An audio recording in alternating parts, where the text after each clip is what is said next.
I've always found it fascinating that in the past 100 years, there have been countries that have been totally decimated by war, but they've found a way back.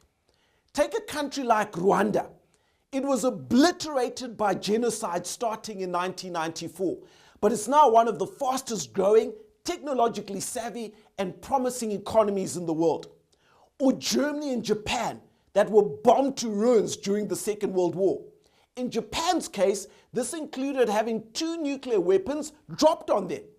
What about China, which until the late 1970s was an economic disaster? There was widespread poverty, there was death, there was malnutrition. How did these countries work their way through to the success they enjoy today?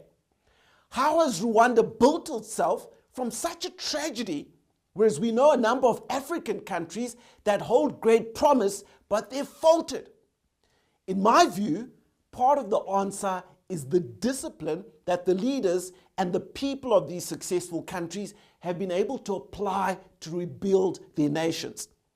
Without discipline and work, a nation and an individual are doomed to at best mediocrity and probably to poverty. And in Africa, there's a deficit in the discipline to execute effectively and efficiently. We've got to significantly up the standards we hold ourselves and each other to in Africa, in our leadership, in business, in government, in all spheres of our lives.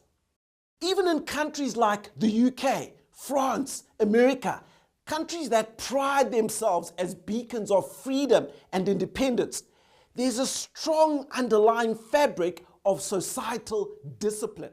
The rule of law is enforced vigorously, and that enables a stable, predictable, rules-based society.